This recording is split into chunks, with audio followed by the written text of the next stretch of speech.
juróom fukk ak ñeenti parrain su ngeen gisee ñaari documents yi wuute nañu fukk ak ñetti parrain su doon ay nit ñooy lim kooku wuute mën nañu wax njuumte day am wante lii numérique la fichier numérique la mën naa wax lu tolloo fukki at lu tolloo sax téeméeri at sooy xoolaat lim bi warul soppeeku c'est numérique loolu moo soppeeku wante soppeekuwul foofu rek suñu demee tamit ci ñoom ni ñu séddalee lim bi ci région yi gis nañu tamit dafa soppeeku loolu jox naa leen ñaari tableau yu wane wuute bi soo jëlee tableau bu njëkk bi nga jël région de Dakar wuute bi ñaar soo jëlee région de Diourbel foofu ñoom ci bu ñuy déposé binduñu limu Diourbel dañu ko tëdd nga jël région de Fatick wuute bi ñaar la région Kaffrine wuute bi benn la région Kaolack wuute bi benn la soo demee ci ñaareelu tableau bi Souleymane ñaareelu tableau bi soo demee Ndar wuute bi juróom la soo demee Sédhiou wuute bi benn la soo limee wuute bi lim yi wuute da ngay jàpp fukk ak ñaar mais ci njëlbéen wax naa leen fukk ak ñett lañu soo loolu léegi yaa ngi xam lu tax fukk ak ñett la war a doon mooy nga xool limu Diourbel bi ñu tëb soo xoolee limu Diourbel bi ñu tëb nga dindi lim yi ñu wax yépp da lay jox li pour limu Diourbel 4746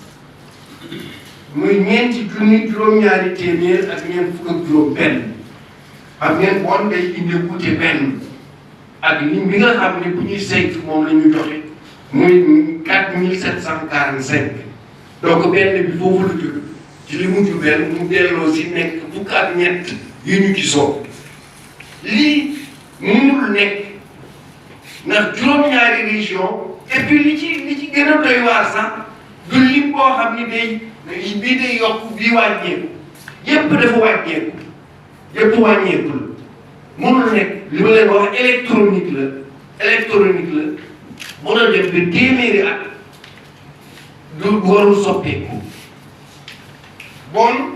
loolu day tax ni suñu clé boobu ñu joxe woon mbaa dañu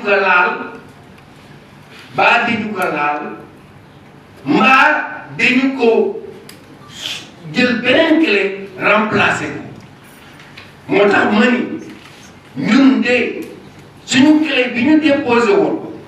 te ñu ni suusele la nekk laal nañu ko mbaa dindi nañu clé bi ñu déposé dugal beneen clé ndax wuute bi mënul nekk kenn mënuñu justifier fichier mu am ay fan lim bi soppeeku kenn mënu ko justifier parce que nag quand même am nañu as tuuti xam-xam ci numérique suñu cellule informatique ñi ci nekk yépp ay informaticiens lañu xam nañu li ñuy def beneen bi mujj boobu moom mun naa wax rax ci dolli la ndax suñu cellule informatique bu ñu paree loolu mu continuer di saytu ba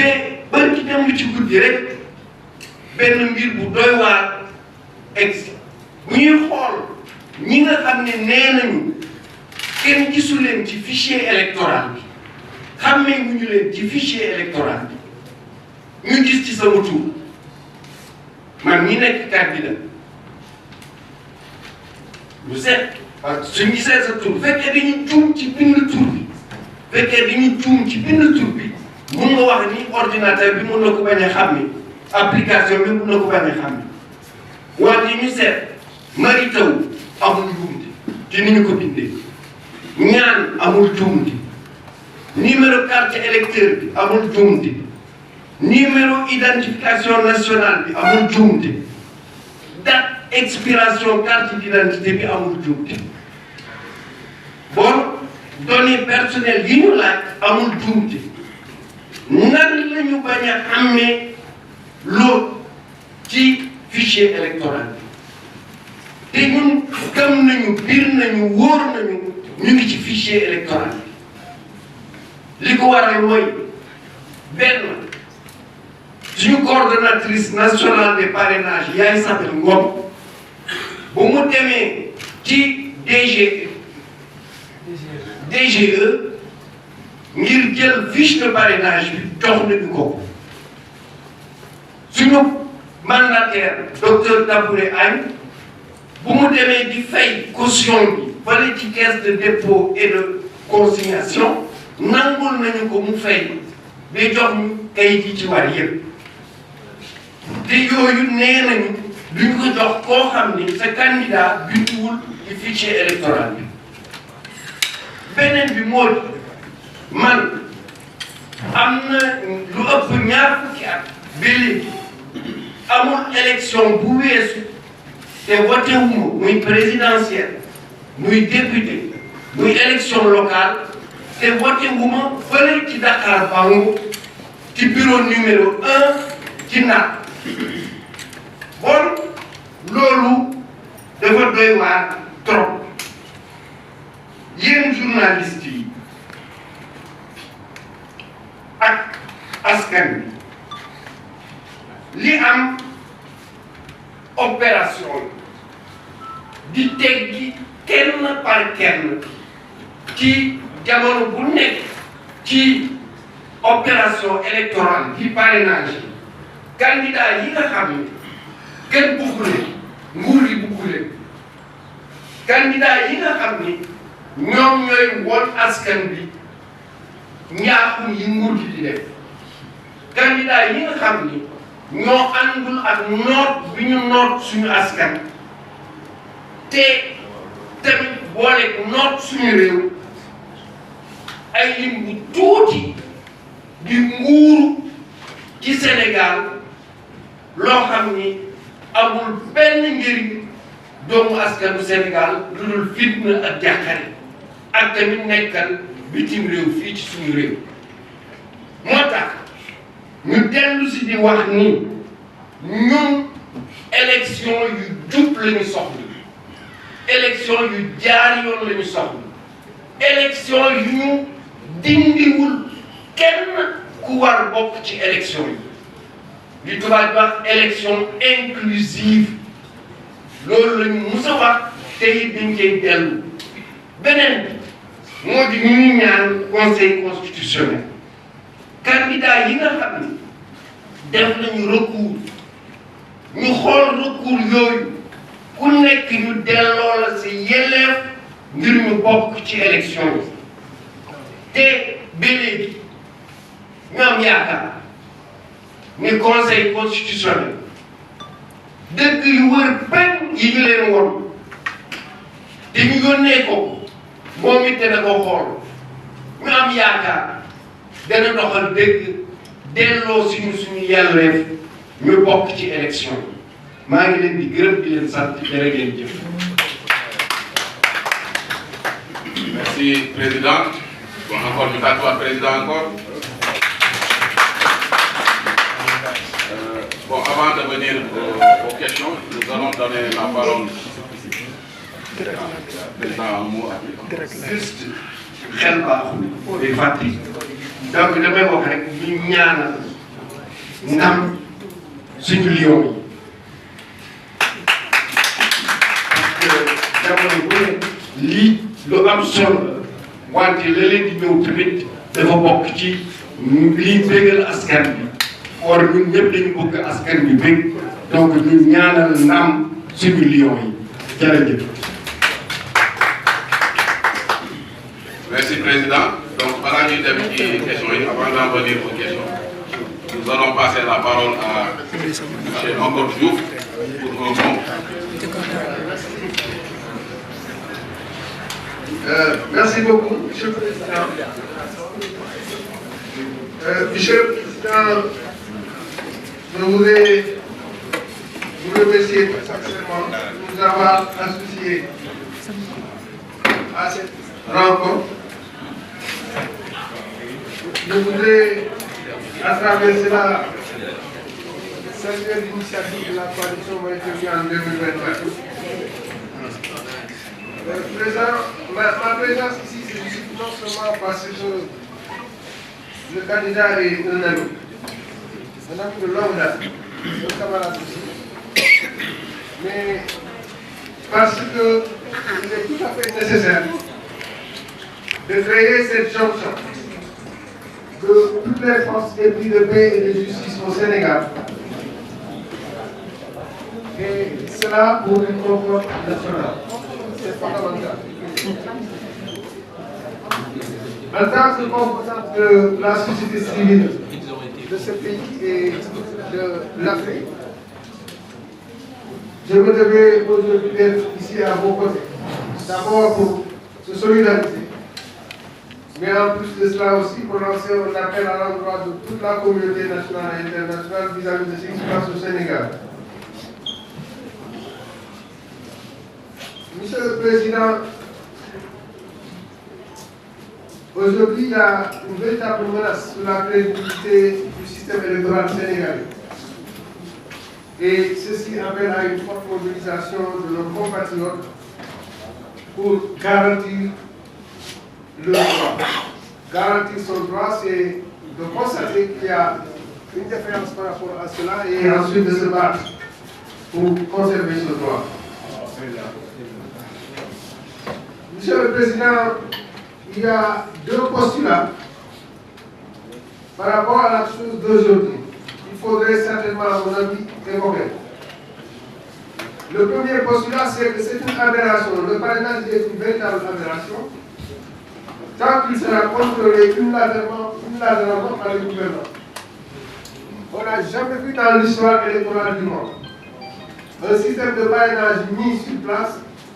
contrôlé en amont et en aval par les tenants du pouvoir. Et c'est cela qu'on dit effectivement être candidat et qui devrait se scorer avec d'autres.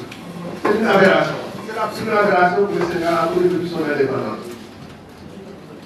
Le deuxième élément, c'est que nous pensons que seul le fichier électoral issu des élections législatives de 2022, quand il sera consolidé, sera le fichier électoral sur lequel au moins on peut s'appuyer pour éviter les dérapages qu'on a connus. C'est fondamental, c'est essentiel. Et justement, c'est là où il y a le problème. En réalité, le problème technique tourne autour de la crédibilité du fichier. Aucun Sénégalais ne peut dire que le fichier qui a été utilisé dans le cadre du traitement des dossiers de parrainage sera le même fichier qui sera utilisé pour les élections à venir. Parce que ce fichier-là, il a été trop duré, il a été séquilé, assez exclusiviste, et qui ne concourt pas d'abord à préserver la paix nationale, mais en plus de ça aussi à donner un système électoral assez crédible. Donc nous pensons qu'il est extrêmement important d'être vigilant pour que, pour les prochaines élections, que les gens travaillent sur un fichier consolidé, accepté, admis, accepté de tous, en vue d'avoir des élections crédibles. Mais c'est là où ça se pose le problème. C'est-à-dire qu'aujourd'hui, si, par exemple, les Sénégalais vont aux élections avec un autre fichier, tout à fait différent du fichier du parrainage, c'est une aberration. C'est pour cela que nous appelons toutes les forces vives de ce pays à renforcer le dispositif de lutte. Cela est possible entre toutes les forces qui veulent une élection crédible au Sénégal. Et c'est pour cela que nous disons qu'il est absolument nécessaire et très urgent de se retrouver avec le groupe des 38 candidats qui ont créé une plateforme pour s'attaquer aux aberrations qu'il y a par rapport à ce parrainage-là. Et je crois que tout à l'heure, lorsque je suis arrivé, je disais au professeur Malik Ounian qu'il était important de venir à la réunion d'aujourd'hui à 15h ici, afin de pouvoir, en rapport et avec ces gens, pouvoir discuter davantage sur quelle forme de lutte il faudrait partir pour régler cette question définitivement. Le deuxième élément, c'est que tant qu'on ne se battra pas pour aller aux élections avec un fichier crédible et contrôlé par toutes les parties prenantes, ça ne marchera pas. De qu'on dise que le fichier qui a été utilisé au niveau des élections législatives de 2022 qui a fait l'objet d'une révision, n'est pas parvenu à la DG, n'est pas parvenu à la DAF. Et là maintenant, si on fait une approche de conformité entre la carte d'identité éditée après ces élections ou bien pour ceux-là qui sont les primo-votants, il y aura d'énormes difficultés.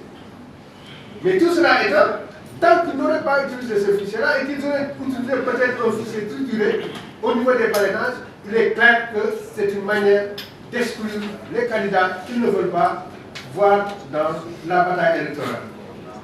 Alors, donc, le dernier appel que je voudrais lancer, Monsieur le Président, c'est à l'endroit du Conseil constitutionnel qui a une obligation de traiter tous les recours qui sont sur sa table. Je crois que c'est ça qui pourra régler en partie les difficultés, le premier blocage, et ça appellera fondamentalement à ce que l'on revisite le mécanisme électoral au Sénégal. Je vous remercie. Merci, M. Diouf. Donc, le traitement de tous les recours est dans un délai raisonnable aussi. Nous allons passer la parole à M. Dambot. Assalamu alaikum.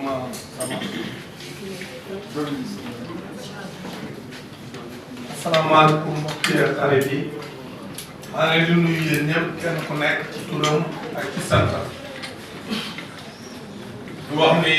tey maa ngi ñëw fii conférence de presse bi nga xam ni coalition Mary Teuw Niane 2024 moo ko organisé. ginnaaw bi nga xamee ni li xew ñëpp xam nañ ko. ma ñëw fii ci turu Lacoste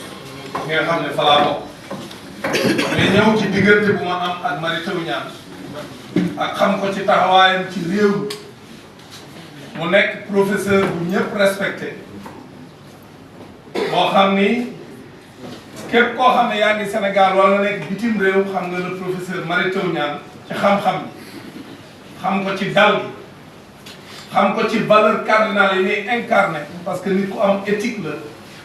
parce que xam-xam bu àndul ak éthique amul njariñ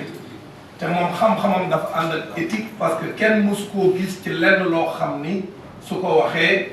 nga am ci gàcce position yi muy jël ñëpp xam ko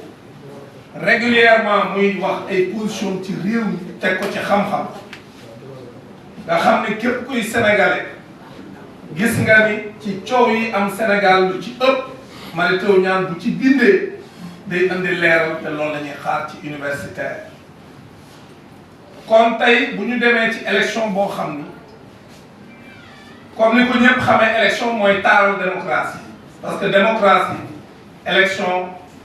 daf cee nekk lu am solo ndaxte moom mooy tëj ginnaaw bi ñu bàyyee ku nekk di wax li mu xalaat ñu dem nag ba ca élection ya nag sénégalais yi tànn ki lu bëgg a tànn kon nag jaar-jaar ak taxawaayam bi mu am ak personnalité yi mu àndal ci coalition may na ko mu nekk candidat bu sérieux ci élection yi ñu jëm en 2024 loolu moo tax maa ngi koy wax ne ko li ma fi andi mooy d'abord témoigner ko sama solidarité témoigner ko sama cofeel ci moom ak kilifa yi nga xam ni ñoom la àndal ci coalition Mary Teuw Niane 2024 nga xam ni ay nit lañ ñu am taxawaay ci réew mi am jaar-jaar ci réew mi ànd ak moom Mary Teuw Niane mu am jaar-jaar am taxawaay ci réew mi bariwul sénégalais booy wax Mary Teuw Niane mu ne xamu ko kon suñuy dem élection ñu mel noonu ñu nekk candidat mooy tax sénégalais yi mën a tànn mais suñu dee dem ca élection boo xam ne ay nit ñu kenn xamul ay lay cëpp yu jóge fu leen neex ñëw ñu daal leen dem valider leen loolu jàpp naa ni loolu du élection bala moo neex ku ci nekk ñu xam li nga daan wax ci réew mi ak ban gis-gis nga am ci réew mi boo ko defee waa réew mi la doon déglu di déglu ñëpp bu tànn jotee mu mën a tànn bu baax waaye bu ñu dee dem ci ab élection boo xam ni dañuy jël ab candidat boo xam si jàpp nañ ne amul doole ñuy wut ay candidat yu yamamaay yoo xam ne kenn xamu leen pour que ñu mën koo dérouler tapis rouge pour mu mën a gagner élection yi loolu du élection sélection la li nga fi wax professeur dafa leer nañ olof yi dañ ni lu ni fang kenn ko jeex dangaa jël sa document yóbbu conseil constitutionnel sa mandataire yóbbu ko ñu dugal clé bi ci ordinateur bi ne ko yow am nga limu parrain boo xam ne moom nga fi andi 51 267 parrain la muy fukki junni parrain ak benn bu teg ñaari téeméer ak juróom-benn fukk ak juróom-ñaar loolu la Mary Teuw Niane yóbbu ca conseil constitutionnel parrain def mandataire am moo ko déposé ki nga xam ne moo jiite greffe bi ci conseil constitutionnel signé mandataire Mary Teuw Niane signé ñu kon loolu nga fi andi ñu war la koo dencal ba bis bi lay woo pour nga ñëw ñu xool li nga andi ndax mat na lim bi ñuy xaar wala matu bis ba jot mandataire am ñëw toog ñu war a génne même lim bi bala ñoo xool lim fi andee lim fi andul ndax baax na baaxul même lim bi la ñu waroon a doore ñu gis ne lim ba mu andi woon ak lim bi nga xam ne moom lañ teg ci taabal bi pour xool ndax mat na matul wuute na ba nga xam ne mat na fukk ak ñetti pare yu génn waaw loolu nag sénégalais yi ñuy seetaan lii leer nañ lii amul lu ñuy laam-laamee lu leer nañ la Mary Teuw Niane wax te loolu moo dal candidat yu bari mu gën a métteeti nag moom mi nga xam mooy jiite coalition bi informaticien xool ci ñi nga xam ne ñoom mooy ñi pare yi nga xamul fu mu nekk kenn xàmmeewu leen ci fichier bi moom far mu bokk ca moom mi jiite coalition bi lii Sénégal yi ñuy seetaan mais lii bu dul njombe lan mooy njombe te moom bi ñu vérifié contrôlé gis ni turam juumuñu ci Mary Teuw Niane bi kenn juumu ci numéro carte d'identité bi kenn jéemul ci numéro carte d'électeur bi kenn jéemul ci li nga xam mooy date d'expiration moom la ñu wax les déterminants les discriminants amul benn problème mais wax léegi kon léegi Mary Teuw Niane leen ko teg nii def ëpp léegi nag ñun li ñu wax mooy conseil constitutionnel moo fi nekk ñëpp foofu dañuy wax fa mbaxana doone benn dese na fukki fan selon la loi pour mu wax kan mooy doon candidat ak wóorul nekk amuñu droit nag nit teg ay preuves yu leer certifié par un constat d'huissier que dañ ko tooñ dañu jël ay parrain dem jaxase ko ndax dañoo soppi clé ba wala dañoo jël clé bi def ca lu leen neex ñoom ñoo xam mais am na ay preuve que moom la mu déposé woon ak li mu ko jox bokkul données yi nga xam ne moo nekkoon ci li mu déposé woon ak données yi ñu andi bokkul comme loolu am na ci firnde conseil constitutionnel mënta tëb génn liste des candidats sans mu étudier le recours qui a été déposé par la coalition Mary Teuw Niane 2024. kon li ñuy demander conseil constitutionnel mooy le conseil constitutionnel moo fi nekkoon ñëpp pour a tëdd njaaxaanaay dalal xelu Sénégal yëpp jël ses responsabilités parce que la justice dans un pays bu nërmeeloo réew amatul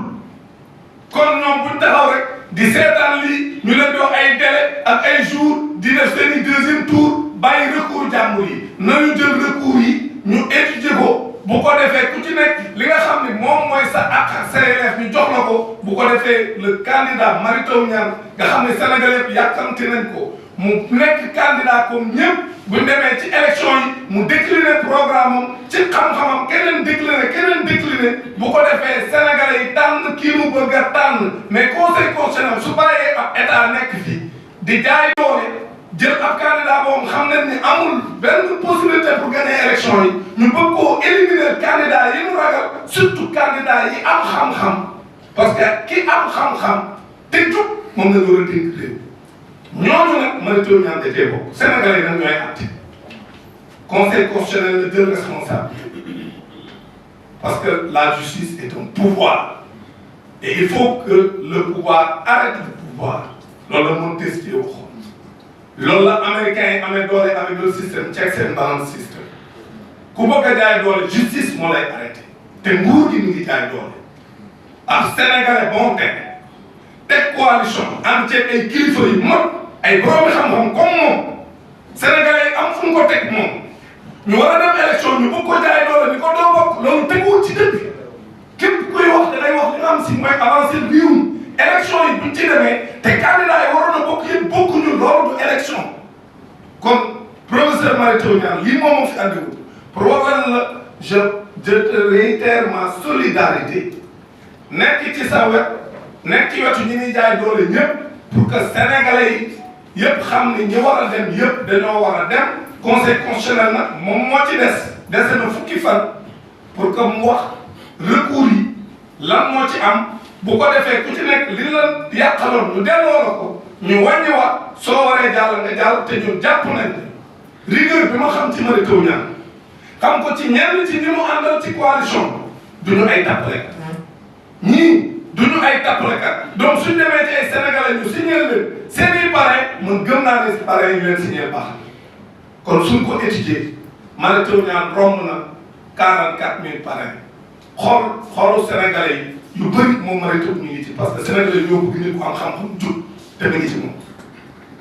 jaar na ci ay gouvernement kenn mosu koo dégg ci ñiy lim ni dafa jubali wala luubal na alal askan bi kooku c'est important comme critère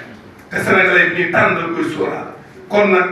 professeur Mary Teuw Niane ñun li ñuy proposé suñu position mooy le conseil constitutionnel dafa war a étudier le recours déposé par la coalition FDN 2024 bu ko defee ñu joxaat ko li nga xam moom lañ ko yàqaloon parce que bu ñu demee ba ab région lëmm mel ni Diourbel ñu génn ko ci parrainage bi loolu moo lay wax ni alors que bi ñuy déposé ma nga ca woon kooku moo lay wax ni ñuy kay li ñu def tëgguñu ko ci dëkk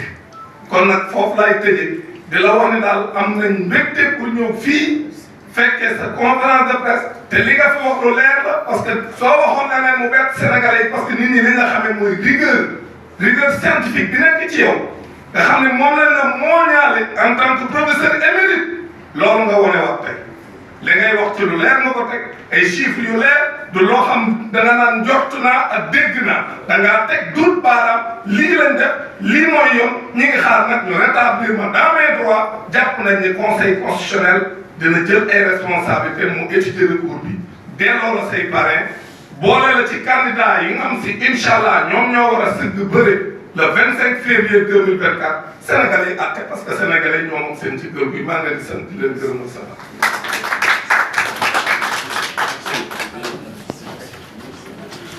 Merci beaucoup, M. Makodou Diouf, pour ADIS, Action Humaine. Merci beaucoup aussi